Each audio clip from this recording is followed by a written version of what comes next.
Hello, everyone. This is Robin with Robin's Woodshop. Glad to have you back. Today, we're going to do something different. We're not going to be in the shop. We're not going to make anything today. I have many hobbies, and today we're going to do one of my other hobbies, kind of two. We're going to travel about an hour and 15 minutes north of my shop to Dayton, Ohio. One of my hobbies is history, in particular, World War II history. So let's head out and see what we can find to Dayton, Ohio. That was terrible. So here we are in Dayton, Ohio, where the National Museum of the U.S. Air Force is located. In my opinion, this museum is one of the top 5 museums that I've seen in the country, which certainly I haven't been to every museum in the country. But out of the ones I've been to, I think this is a high quality museum. Now, with that said, I also haven't been to the World War I Museum in Kansas City, nor have I been to the World War II Museum in New Orleans, but I will certainly try to get there someday. In this video, we'll be in the World War II hangar, specifically the Doolittle Raiders exhibit, and I want to be sure to talk about these goblets in particular, but we'll get to that in a little bit. This raid was the first attack on the Japanese mainland since the bombing of Pearl Harbor, December 7th, 1941. America needed a morale boost, and this would be just the thing to give them that. The plan was devised to launch B-25 Mitchell medium bombers from a carrier deck, something that had never been done before.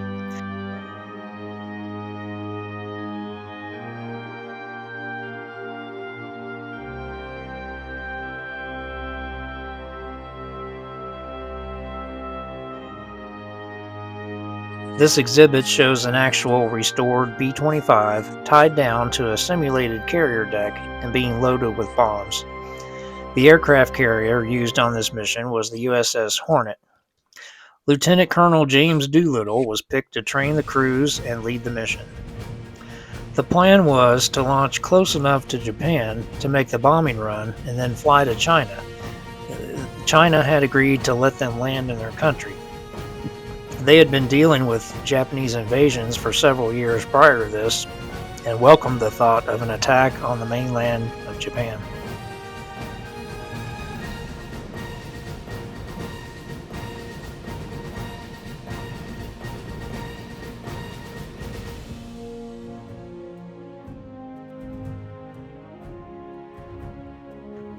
On April 18, 1942, at 7:30 a.m., while still 650 nautical miles from Japan, a Japanese picket boat sighted the task force.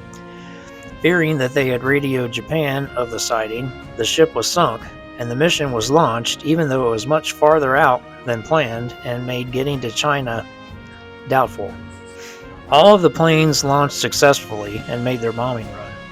The damage was minimal in terms of facilities taken out, but the morale issue was huge.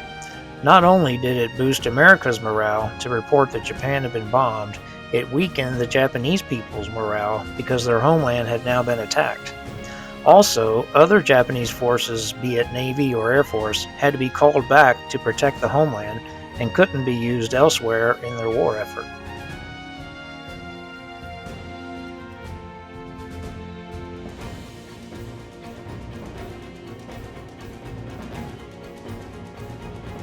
Of the 16 B-25s used on this mission, 12 crashed somewhere in the China mainland, 3 ditched in the sea near China, and 1 landed in Russia, even though they didn't have permission.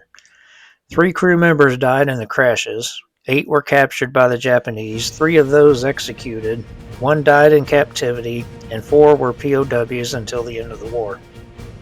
The crew that landed in Russia were held for a year and then allowed to escape to Iran. The rest returned to the U.S. to fight again. Unfortunately, China suffered the most casualties as a result of helping the downed airmen get back home safely. The Japanese army killed an estimated 250,000 people in retaliation.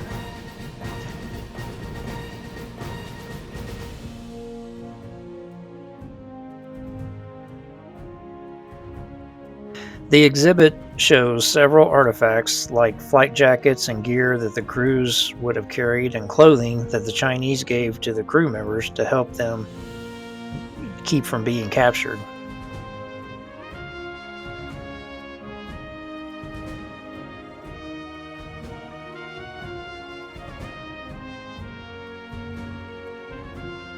Also displayed is a Congressional Gold Medal that Congress awarded the 80 crew members for outstanding heroism, valor, skill, and service to the United States.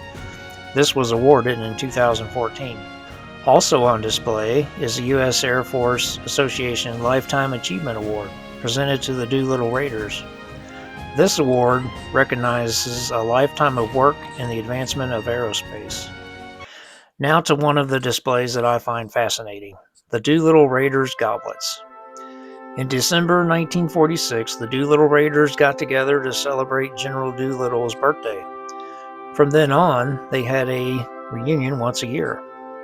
In 1959, the city of Tucson, Arizona, gave the Raiders these 80 goblets, each engraved with a member's name. They're engraved twice, once to be read when the cup is upright, and once to be read when it's turned over. When a Raider dies that year, his goblet is turned upside down and placed in the cabinet. The cabinet was made in 1973 by one of the Raiders, Richard E. Cole. He was Doolittle's co-pilot during the raid. He was also the last surviving Doolittle Raider. He died in 2019 at the age of 103. The goblets came to the museum in 2005 to be with the display. I hope that you've enjoyed this trip with me, and I hope that I've been able to show the honor I have for the 80 men and everyone else involved in this one episode of World War II. Be sure to take time to go to the National Museum of the U.S. Air Force. You won't regret it.